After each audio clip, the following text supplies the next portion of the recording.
This is Family Electric Ghost, and we are live on our Facebook, YouTube, and Twitch channels with Umay, Yes. right? And formerly, you can tell the fans your old name. Yes. I used to be Regina Faye.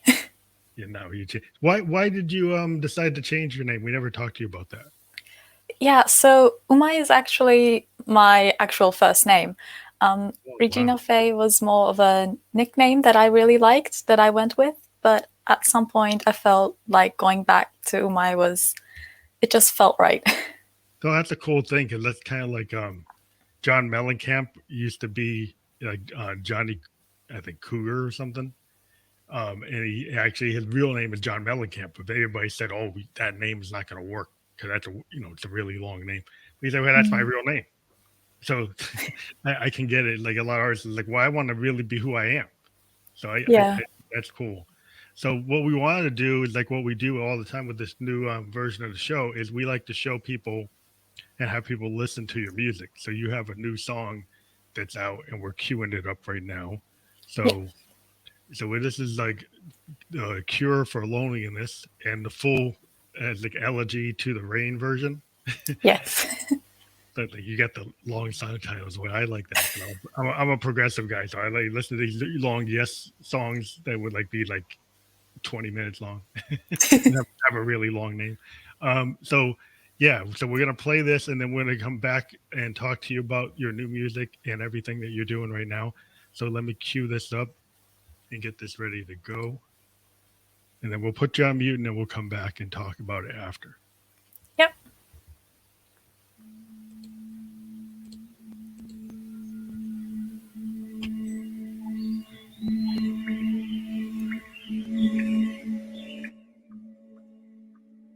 Street lamps warm the air with golden streaks of memories flare. Something is coming, I feel it in the cold night air. No light will be enough to cut us out this far. And if you find the cure in your war path, all I ask is you let me know that. Find a cure for loneliness, carry it through roads of old. Look for a light in the mist, wrap it up in clothes of gold, and in all its holiness, find out what never was told. It's a story they told about a heart so rare. Something was lost, come look for it if you dare. Sing through the pain, elegy to the rain. And if you find the cure in your war path, all I ask is you let me know that. Find a cure for loneliness, carry it through roads of gold. Look for a light in the mist, wrap it up in clothes of gold, and in all its holiness, find out what never was told.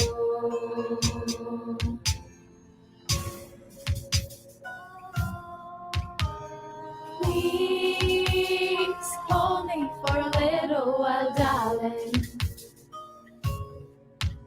The earth's falling under my feet. Won't you stay with me, darling?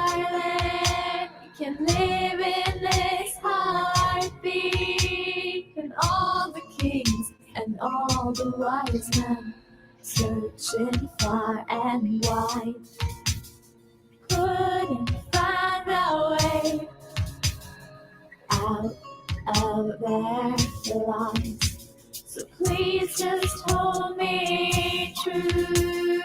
We will be the cure. We'll make it through. Find a cure for loneliness. Carry it through roads of gold. Look for a light in the mist.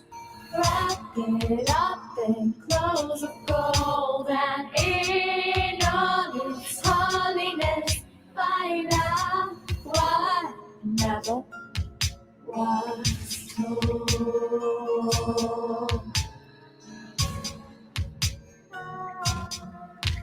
Find out what never was told.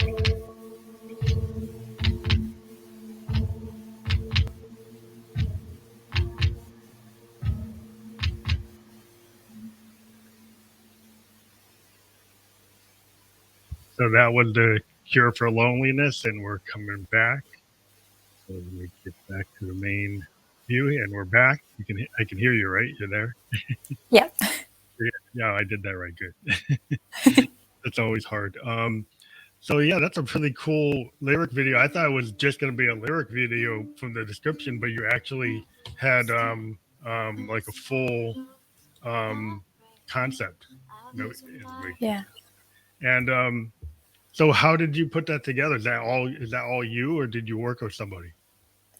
So that was all me with some footage of myself and also some stock footage. I edited them together, and for some reason, I could have just done the words on the computer like a normal person, and that would have been very easy.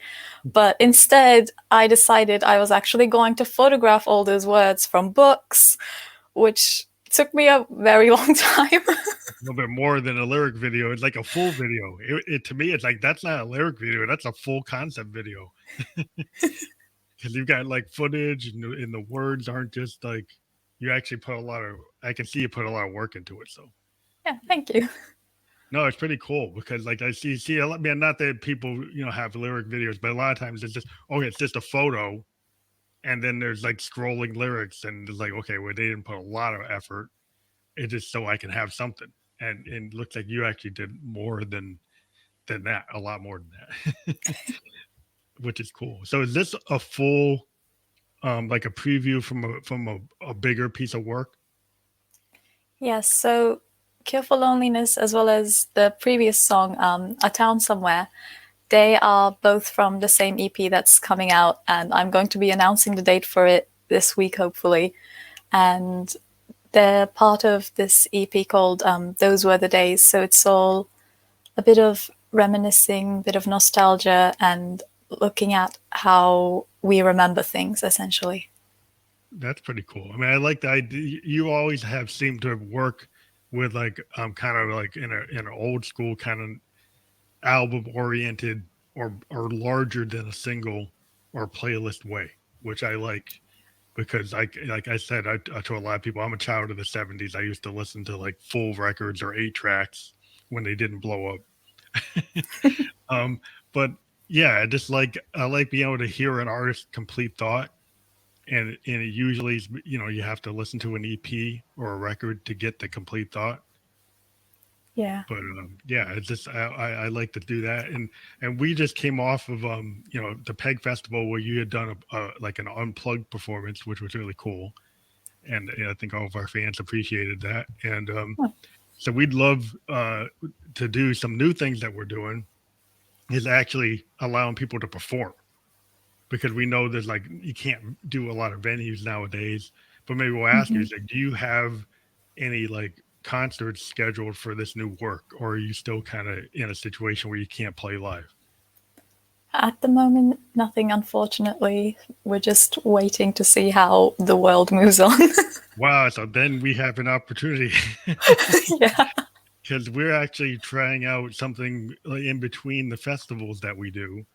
We're trying to set up like full solo concerts for artists, right? So if you want to do like a 30-minute, 45-minute set and you want to actually even schedule tickets and do like a whole show, we're set it up so you can do it with or without tickets, and you can actually, present just yourself. It's not like all the other bands we did. It's like just you. Um, so if that's something you want to do for your project, let us know. We could set that up to Yeah, fit your schedule. absolutely. Because we think people should hear, the music not just on record, but live, which is what all Hmm. musicians want to do. But because of COVID, we're not able to do that. But because of this platform, now we can. So since we can, so we said, well, we got to take advantage of that more. Yeah. So this idea, this project, you've been working on it for a while. So um, is this something that you feel like is really like with your name change? Maybe we talk about that. Because like before we talked to you as Regina Faye, and now you've actually got back to your real name. Um, so what made you feel that it was the right time to do that? So I think it was actually while I was planning to re-release Cure for Loneliness as it is now that I started thinking about the name, because I did release an earlier version of Cure for Loneliness last year, which is why it's Elegy to the Rain version now. And I think looking through it and looking through my songs, it made me realize that actually, rather than just being the nickname or just being the character that I put on when I'm performing, these songs are just me. So it just felt right to go back to Umay. I think that's really interesting because I think a lot of times in the record industry, you know, whether we do it for ourselves or we kind of like, the big examples like, Robert Zimmerman, that's Bob Dylan, but he didn't feel he could come out as Robert Zimmerman. He said, well, I got to change that name. And Yeah. like, a lot of artists, they change their name. David Bowie David Jones. Well, David Jones is real common. Bowie's like not as common. So like, I think a lot of people like kind of go back and forth in terms of their careers. Like, okay, what's going to work? Is this just not going to work because people aren't going to get it? Or even sometimes they want to separate themselves from their work and they Yeah. don't want their real name so they can have a little privacy when they're in real life. So if they can put their name somewhere and they show up somewhere, not everybody in the world is like chasing them down.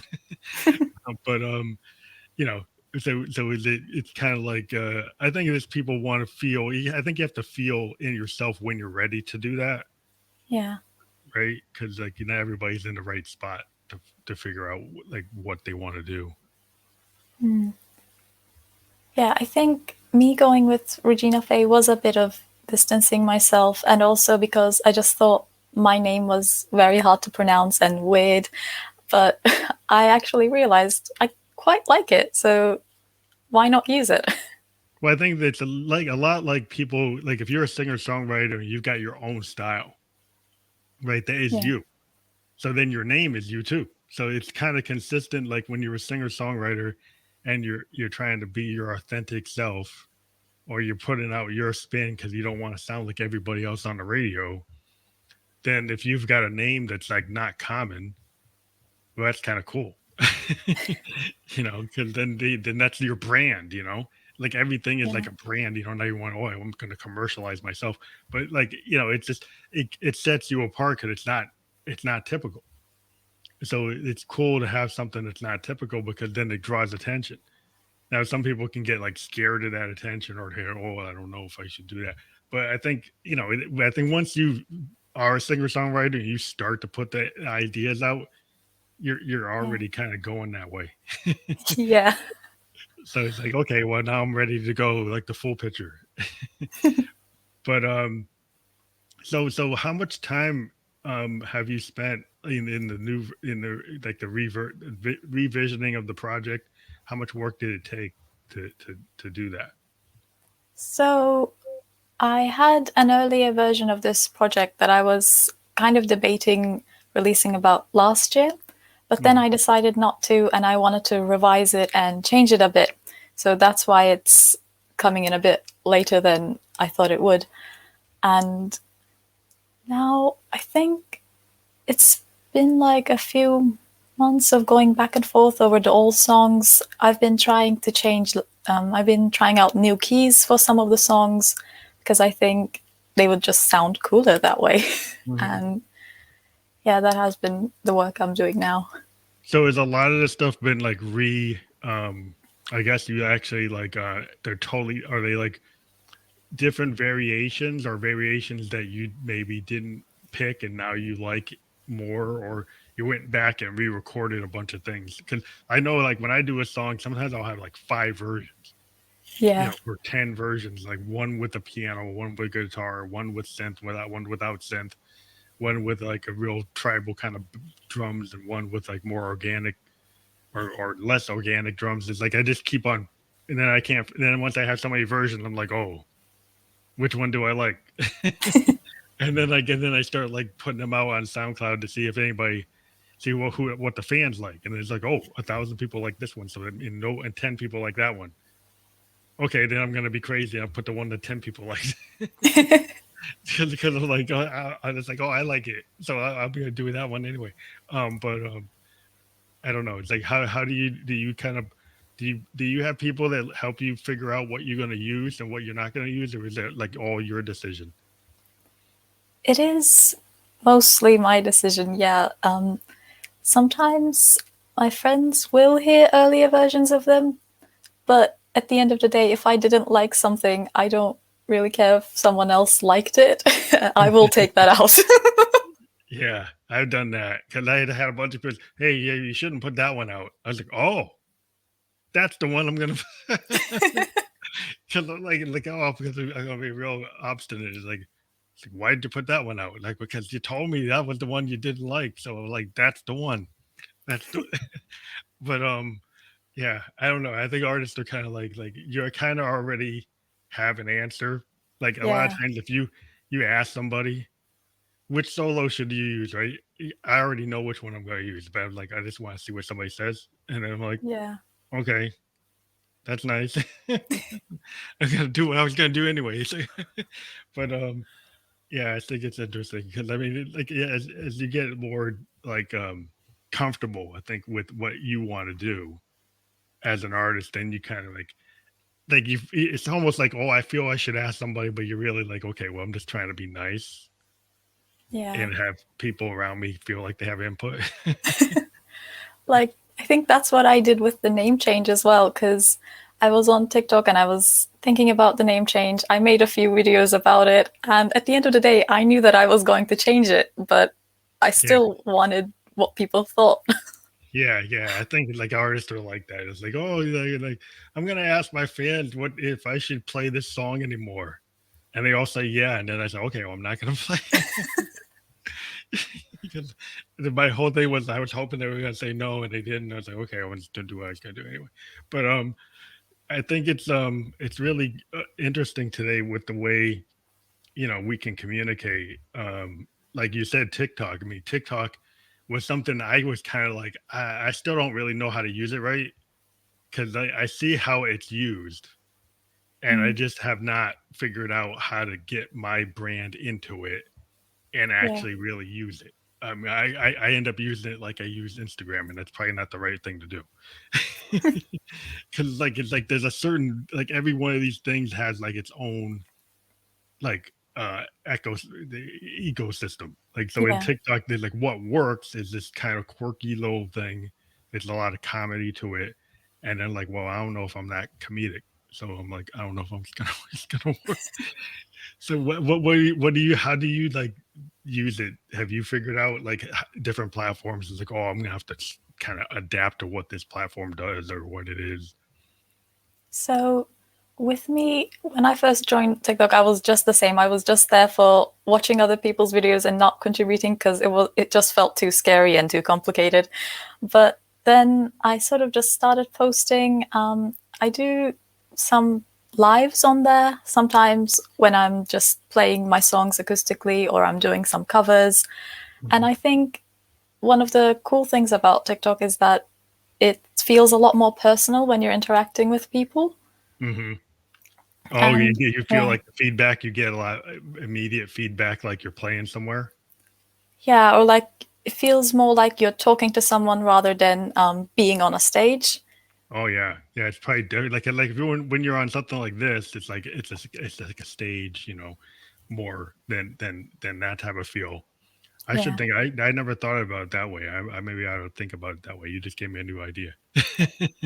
um, but yeah, it's just interesting because now they get you like I just found out like Instagram now for some reason will let you do up to 60 minutes for yeah. some video, which I didn't know that. I tried it. Like somebody told me, hey, you're doing longer videos. So when I tried to max it out, I tried to put like a 2 hour thing on it. It said no.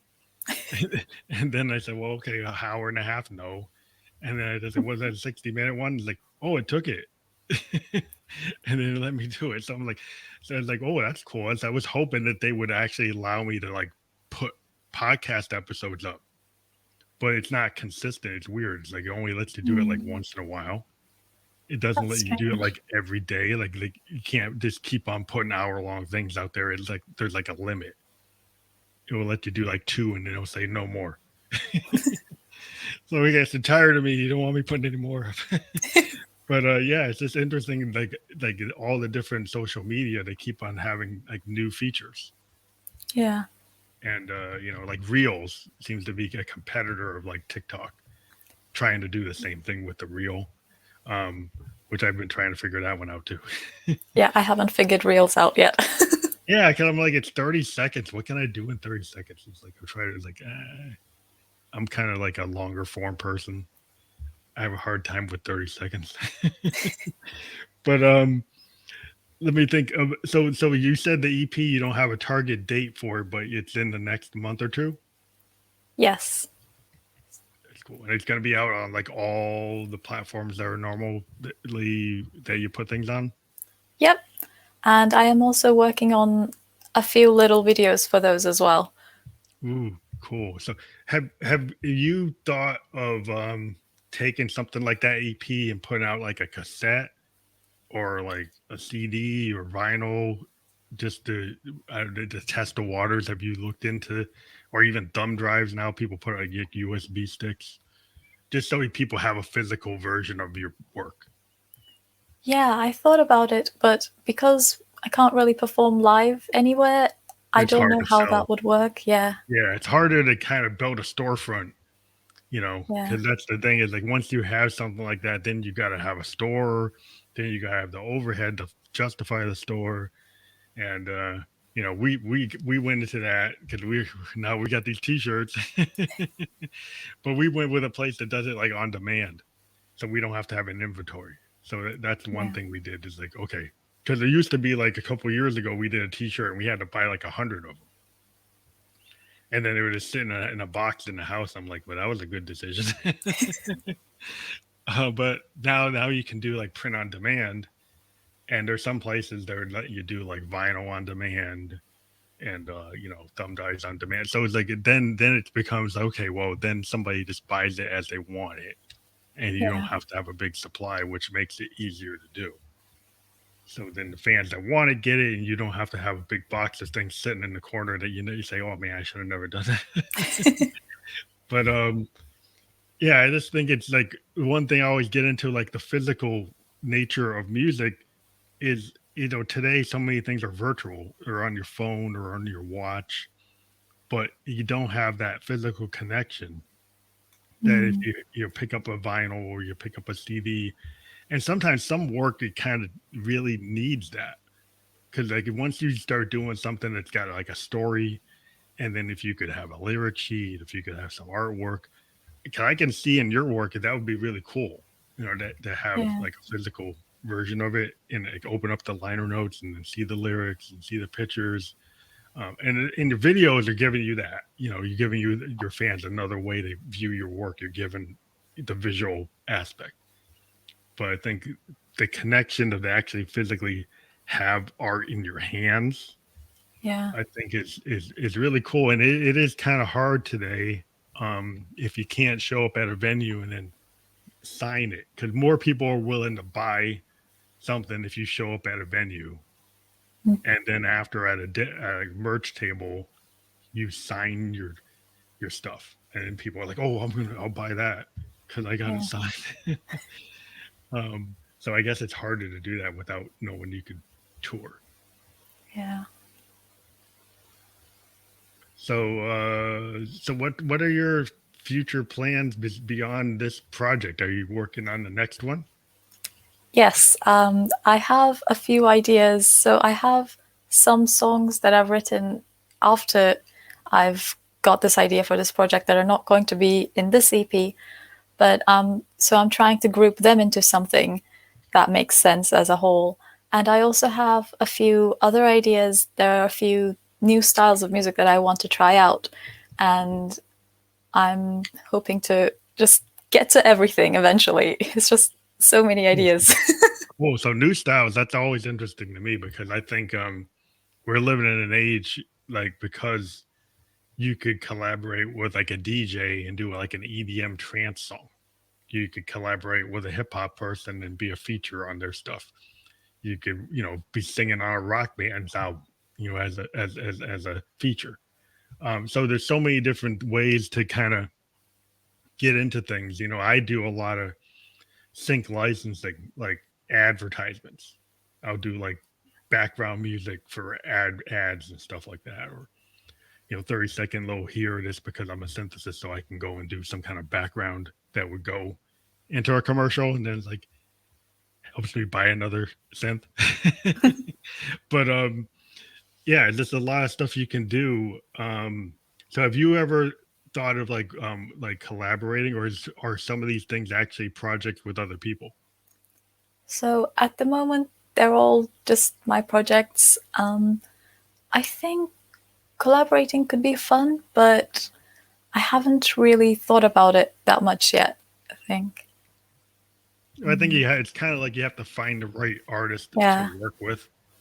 And today I think it is difficult because I've had a couple of things where like people came to me and they liked my sound, and then I started to work with them, and then I guess they didn't really understand me. Because I'm like, I am kind of adamantly kind of anti DAW. I kind of work in an old school punch in, punch out, like play everything kind of live. And so if somebody tries to get me to fit on a grid, it doesn't work that good. And so then it's really interesting when somebody comes to me and they're like, they like what I do. And it's kind of like, I don't use a DAW. I don't use the grid. So then if they like that, okay, like they come to me and then they want to force me to go onto a DAW.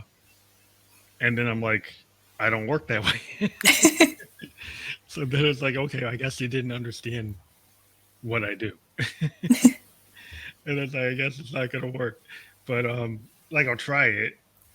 It either works or it doesn't. So it's interesting, like, it's like you kind of have to feel it. Like I'd have worked with people where it really clicked. For some reason, it's like we just clicked and then everything we did just worked. It's like it is like, and that's when it's like magic. It's like when you're in a Yeah. band. Like if you're ever in a band and you're like 3 or 4 people and you guys, the reason why you're a band is because the 3 or 4 people in that band, as soon as you start working, everything just works. And that's why that's why it becomes that. And I've had that happen a couple of times when I was younger, and that is really cool. And to have that experience, it doesn't happen every day. That when you work with other musicians, that you really click with them. But have you ever thought of actually being in a group, or you always just say, I'm a solo artist, I'm never going to be like in a group? I'm not like completely opposed to the idea, but I think just the way I work, because I don't like showing the progress of my work while it's still in progress. So I don't like sharing work until I think it's completely done and completely perfect. That's kind of hard if you're in a group. Yeah. That's kind of like that whole process becomes like a group thing. And if you're like not into that, that's why sometimes I think I went solo because I was in a group and I started going off in this direction and the rest of the guys didn't like it. And then I was like, well, I don't want to go back to what I was doing because I'm not there anymore. And so I think Yeah. like, yeah, it's like I can see I knew why I went and became just doing the ghost, just because I had some ideas that don't fit within like a group thing. And then sometimes I do have ideas that fit and I'll go work with somebody and then I'll bounce out of it because I'm like, oh, I'm done. And then come back out. But yeah, it's just weird. It's like, my hero was like Neil Young. He was like famous for doing that because he was like in Buffalo, Springfield, he fit. And then he decided, I don't want to do that. And he dropped out. And then he went to Crosby, Stills, Nash and Young, and he fit. And then he's like, I'm tired of that, and he dropped out. And then he had a Crazy Horse, and he kind of keeps Crazy Horse, but he'll bounce out of Crazy Horse when he doesn't want to do it. So he's willing, he's able to do like solo stuff, and then he's able to be in these big groups like Crosby, Stills, Nash and Young, Buffalo, Springfield, and he can fit. But then he's like, if he gets tired of it, he just goes off and does what he wants. And I think that's kind of cool when you kind of know that you want to do that, and then you don't, and you just get out of it. And it's cool to watch him do that because then he sounds different, when he's in the different groups he's in. But so is that so? Maybe one day we'll see you in a group. Maybe. But yeah, I think it's like you got to know who you are. I think a lot of times today, with the being a singer songwriter, it is cool that you can kind of have your vision without having other people dictate what it should be. Because that's the whole reason why you do what you do, because you have a vision, right, for how Yeah. you want to put your work out.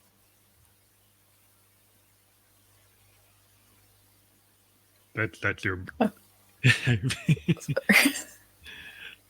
So I mean, that is something that you've you strive for, right, in your work, is to have your authentic self coming out.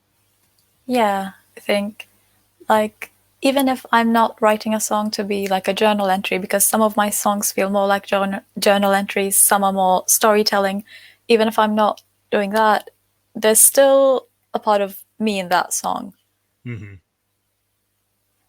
Yeah, I think it's hard because like in the industry, I think a lot of times people want you to create this kind of other person that is not exactly you, or it's trying to be like everybody that's in the top 10. Like in the popular music business, you've got to create this kind of vibe that all these Yeah. producers are using the same things and the similar sounds and similar beats. And then you get into the indie world, you get people who are like authentic selves. You get this authentic voices, which is why I like to interview people in this space, because then you get to hear things that are kind of closer to like honest, like songwriting. It's kind of like what I grew up in the 70s. You had singer songwriters that like, just had this really deep feeling that like, okay, you feel like that person is really being honest with the audience Yeah. about who they are. And whether or not that's really them, it felt like it was them. So I assumed it was them. But it just seems like that to me has always been very appealing versus kind of beat centered work. Not that's not cool, but I'm kind of more into the depth of like when you tell a story. And so what you like to do, I think a lot of songwriters are like short story or novelists. It's kind of like literature. I love Yeah. when I get into a really good record, it's like reading a book, or it's like a sound painting. It's either a painting or it's a book, or it's like a mini film. So do you Yeah. kind of see when you write a song, do you see it in your head like a film or a short story or a journal entry? How do you see like your songs? So with me, I actually have synesthesia, which means I see music as colors. So to me, every song has a color. Most chords have colors as well. And I try to keep that within. So the album artworks that I do, or like the video that I did for Cure for Loneliness, the way it was black and white, it was intentional because I felt like this was a very black and white, very devoid of color song. And I try to keep the visions of it within it somehow if I'm doing the videos. Mm-hmm. Or sometimes within the lyrics, I use a lot of imagery or colors. And I did that with A Town Somewhere as well. So, yeah, I'm trying to keep it in there. That's interesting because I've used synesthesia as a theme in a lot of my work. Actually, when I was in college, I wrote a collection of poetry called synesthesia because I was like a young person and I found a word and I'm like, oh, I found this really cool word. Yeah. And it represents like this collision of sight and sound. Like I smell the color and I feel the sound and and I said, oh, I could use that, right? So then I was like I didn't have it, but I could kind of empathize with the idea of somebody that has synesthesia. And then I started to write like, okay, I'm going to create a character that has synesthesia, and I wrote this whole big collection like epic poems, like because I was inspired by like all this Yeah. Victorian stuff. And it's been a common theme in my work. I use it a lot. I have a lot of songs that actually have that in the title.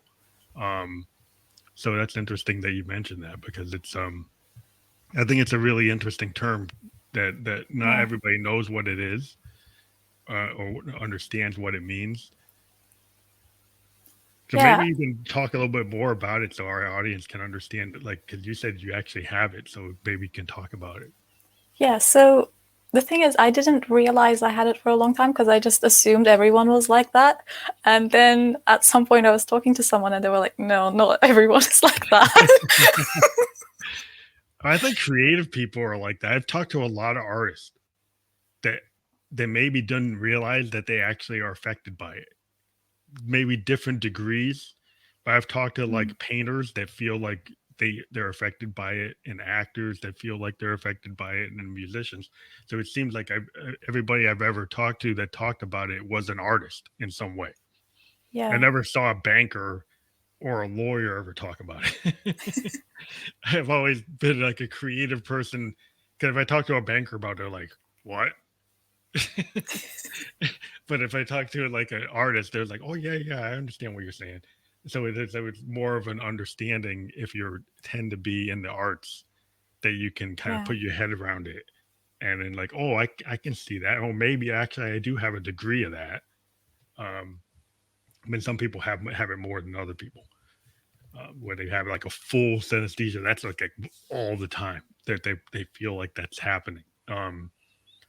And I think it's interesting. Like when I met somebody that was like that, and they were doing a lot of work, a lot of art, and it seemed to be the synesthesia was like driving the work Yeah. because they were so affected by it that it caused them to not get depressed or be upset about it. They actually channeled it into like productive work, which is the cool thing because he Yeah. wouldn't the other way, um, to make you feel like you're being afflicted by it, but you're actually using it for a good purpose. But Yeah, like I think with what you were saying, a lot of people who have it are in the arts in some way. I think part of it is that it inspires you to go into the arts because you see all these things, you have all these connections in your head, and you just want to share these. yeah, I think it's like part of the DNA of being an artist to a certain degree that more and more people who kind of open. I think as an artist, you have to open your head or your mind to the idea. Like I've always been really interested in the Victorian poets and the idea of the muse, right? So the idea of the muse is like I'm just going to be this vessel, and there's art that's out there in the universe, and if I open my eyes and open my ears and open my heart, I can actually tap into it if I'm not like narrow minded. So if I'm Yeah, sitting here and I'm saying like, oh, I have no ideas, I can't write, I can't do any of that, I have nothing, right? But if you actually say, wait a minute, I'm going to open my eyes, I'm going to hear, I'm going to listen, then suddenly you start to tap into it, and then you take like your artistic ability and channel it.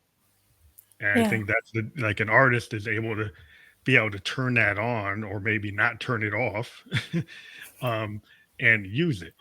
Where other person is like, well, I don't have any ideas. I have to copy somebody. Um, yeah. And I think like people who write original content are able to kind of tap into this universal like ecosystem of all this stuff that's out there, and then you put your spin on it Yeah. because you're an artist. And I think everything that we do is something's been done before, but it's how you interpret it. Then it Yeah. becomes like you, and then you put your stamp on it. Yeah, definitely. Like, so I studied English at uni, and one of the things that I was really interested in was the death of the author and how different people can read the same text and have different reactions. And I think it's a very similar thing when you're writing as well, because I read somewhere that there's no original stories. Everything has been done before, but it hasn't been done by you. So everyone does it in their own way, even if the idea itself was the same. Everyone will put their own spin on it, which I think is what's so cool about art. Yeah, I think that's great because one of the things is like the blues. Like if you think about the blues, right? There's a certain structure to like Delta blues, and you got like the big icons in it. You got like Lead Belly and Robert Johnson and all these great blues guys from the Delta, Mississippi area in the U.S. And when you get into the blues, it's like there's a certain form, and that's what it is. And it's kind of like your interpretation of that form because it's been done by these great artists, right?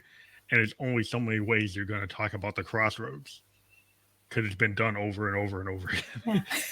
Yeah. but like how you interpret it becomes like Stevie Ray Vaughan's version of it, Jimi Hendrix's version of it, Leadbelly's version of it, and each person who does it ends up putting a different spin on it. So it's Yeah. not like a sample. It's kind of like you that people say like you feel you live the blues. It is like embodied in you as a musician, like a guitar player that's into the blues. It's kind of like in their DNA, and everything they do is kind of blues. Is like they're like a method actor, and they live it like 24/7, and it just kind of comes out of them, and it's just that's what it is. Um, and it seems like in art there's like different degrees of that, and then you have artists that like like blues is kind of like a very narrow form, like you don't really merge it with other things.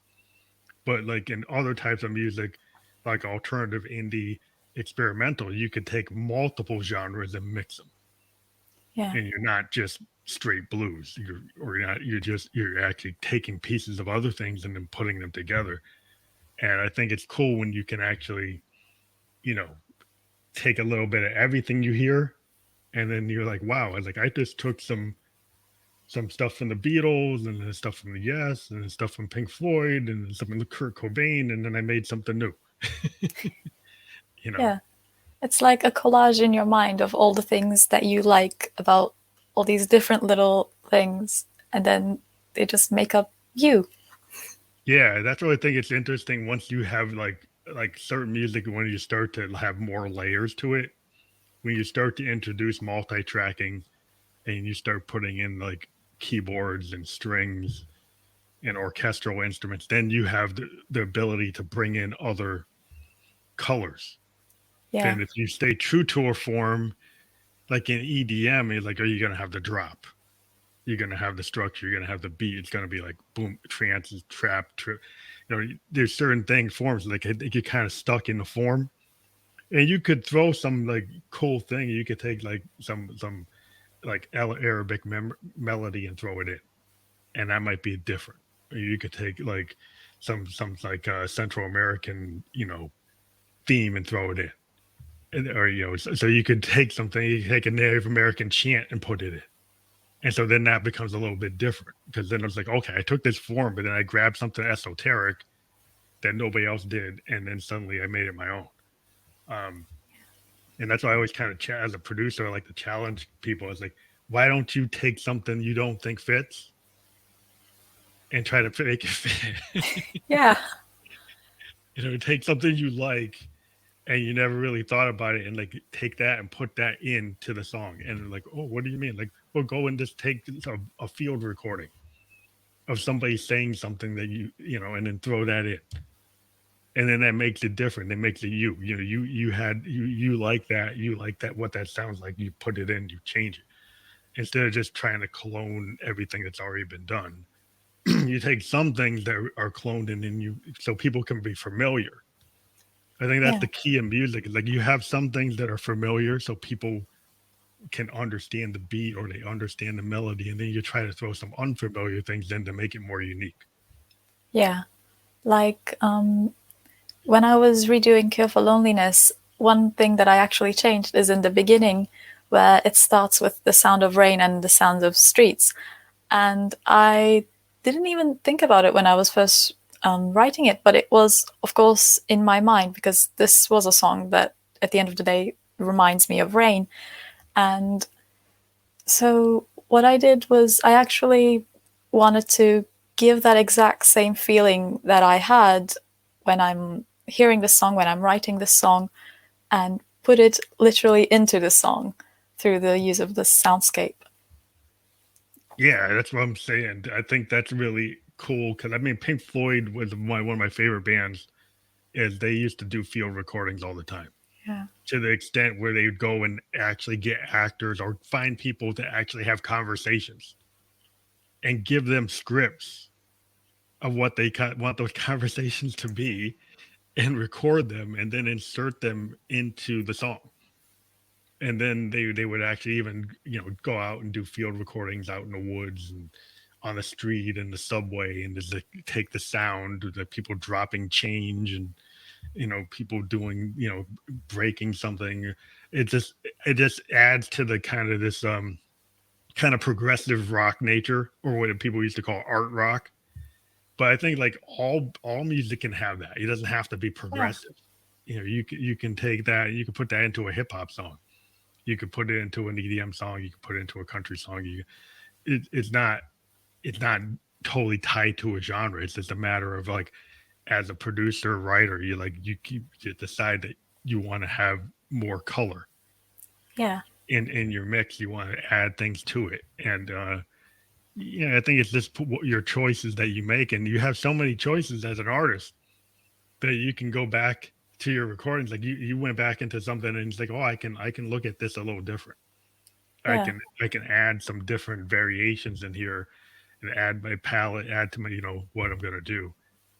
And I think it's always good. I think as an artist to step away from your work and then come back to it, and then maybe have a different ear on it. Mm.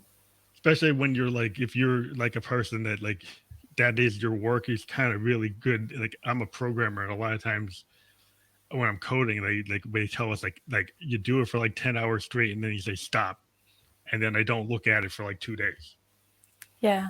Then I go back and I look at it, and it's like, oh, now I see something I didn't see.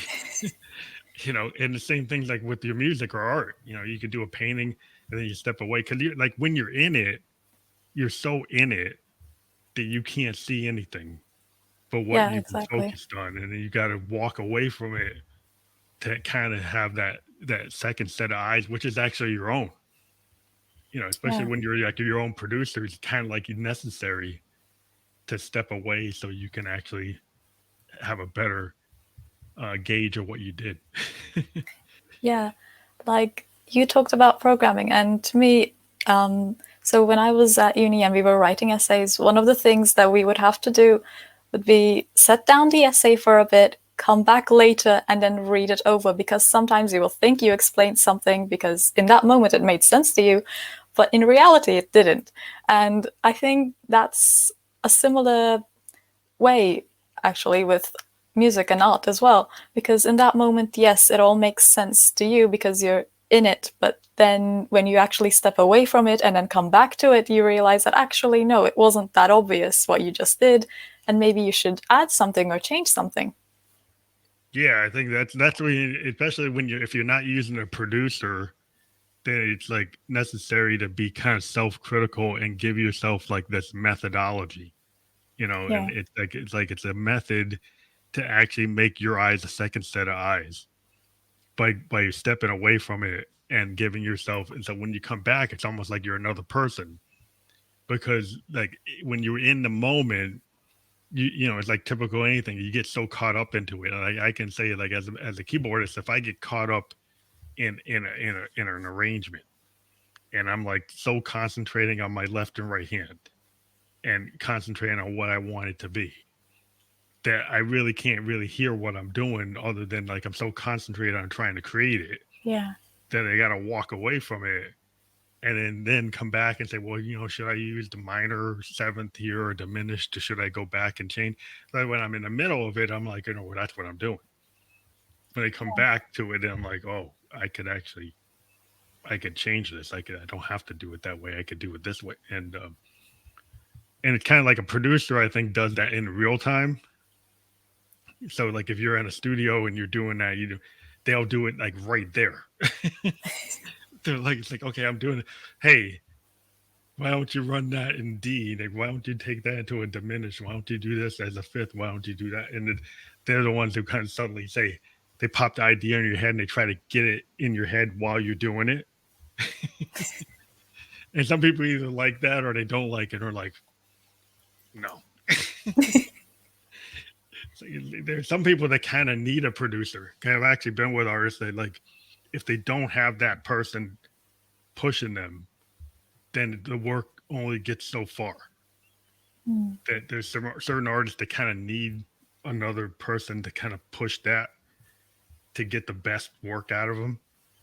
And it's interesting, like, but when you're kind of like self-driven and self-motivated, you tend to just, I think people like ourselves, like we're singer-songwriters and we write our own stuff and we seem to be motivated enough that we're just going to do it. But other people, that's the difference between an artist that takes like 2 years to put out an album and an artist that puts out albums like every 3-4 months. So what's the motivation? Like I can't sit around for a year and not put something out. That's just not me. But unless I'm really trying to put something together, I think it's special or something. I end up working on something else. So even if I'm working on a project that's this big long project, in between I might do singles. Yeah, I do that too. Or I might deviate and it's like, oh, this is a totally different record. And then I'll start working on this and it's like, well, this doesn't fit with this one, but this is something cool. So then I end up having like 4 different things I'm bouncing around. Say, well, I'll work on this one and then I'll work on that one. Then I'll go this one. I'm bouncing around. It's like, which one am I working on now? I don't know. So I think it's really interesting to see where your work has come from the last time we talked. Yeah. And I really like the video you did. I think the video Thank you. is really cool. And so I'm looking forward because you just mentioned that you're going to have like videos for like every song on this EP. Yeah. And they're all going to be like videos that you create, right? Yeah, so I'm thinking not necessarily full music videos, but more like this one or A Town Somewhere where there are more a collage of images and colors and just stuff that remind me of this song, essentially. Yeah. Well, I think that's I love music videos that aren't just like performance videos. Because like like when MTV started, like the initial video was like, okay, it's just a band playing. And then like directors started coming in, like film directors started coming in, like art school people. And then the videos became, oh, you can actually do more than that. You can actually, it doesn't just have to be the band playing. You can actually have a story. You could have something that's really esoteric. You could have something that's psychedelic. You could have something that's kind of stream of consciousness. You could do all these other things that you can do in film. You can do with music video. Yeah. And I think it's when MTV stopped playing videos, I got really sad because I really liked when it first started. There was so much cool stuff coming out, and then it got turned into all these like shows. And I was like, what's that got to do with music? But at least like on YouTube now, you still have a lot of bands creating cool video. In the different forms that are out there, other than YouTube, there's still a lot of cool places for bands to try something new and I do appreciate the work you're doing because it's cool. Oh, Um, thanks. and I think more people need to visually think in you know out of the box. Anything that's cool that you think like fits your vision, and everybody's vision is different. So it's like you don't feel like you shouldn't do it because it's like your vision. I think everybody should put out their own vision so then people can really feel what's inside of your artistic mind. Yeah, I mean, I'm hoping to essentially do that with the videos because, like I said, I see the music as these shapes or these colors, and I want to really show that through the Hmm. videos. I think that like it's really cool when an artist can do as much work themselves. Like so you're writing the songs, you're producing the songs, you're making the video, you're doing the art. Then what happens when people see your project? It's your art project. It's more than just the song. It's like the whole concept. And Yeah, then you get to see the complete picture of the artist, And I think that's really cool. And that's why we're extending our invitation that if you want to perform this work once you're ready to perform it, we'd love you to come on and do an actual performance of it however you want. If you want to be able to do the full breadth of what you're doing visually with like a green screen, we do have the ability to do green screens on this thing. So there's a lot of stuff you could do potentially if you wanted to visually do something. yeah. I should definitely think about that. That sounds cool. Yeah. It's like, yeah. This tool actually can do a green screen. We did it initially, but then we had some processing power problems. But Mm. yeah, you have the ability to run it as a guest or as the host, and so there's a lot of cool stuff you can do with that. And we're actually looking into it for some stuff we're gonna do. Uh, but yeah, we encourage anybody that wants to get into that we are getting into the hosting of performances, and we'd like to have you do a performance. So just let us know when you want to do that, and when you want to come back and push the full project when it's out. Yeah, of course. Well, thank you very much for being on the program. Everybody, click see the link tree below. Make sure that you click on the link tree, and not only do you stream her work, but you favorite it, playlist it, like it, download it, buy it. Thank you. That I say that I really mean it. So like I feel that a lot of people as fans, are cursory fans, and I really uh, want to encourage fans to go the extra mile and actually hit the like button, hit the favorite button, hit the download button. It takes like 5 seconds to do it, and that is very helpful to artists. It helps us out a lot if we get the engagement of our fans. So thank you very Yeah, much. thank you. Yeah, we'll hope to talk to you again. Have a great day. What time is it where you are? It is 6 p.m. Oh, it's around lunchtime for me. So like time to go get a hamburger or something, or a veggie burger. Maybe that's better for the environment. So I'll get a veggie burger. Okay. Talk to you guys. Talk to you later. I'm very happy that you came on the show again. We will be pushing this onto our audio. We still do audio. We're still part of Anchor FM. So this will get turned into a Spotify and Apple podcast, as well as 9 other audio podcasts. And so we will get those going within the next hour. Awesome. Thank you for being on the show. Thank you for having me.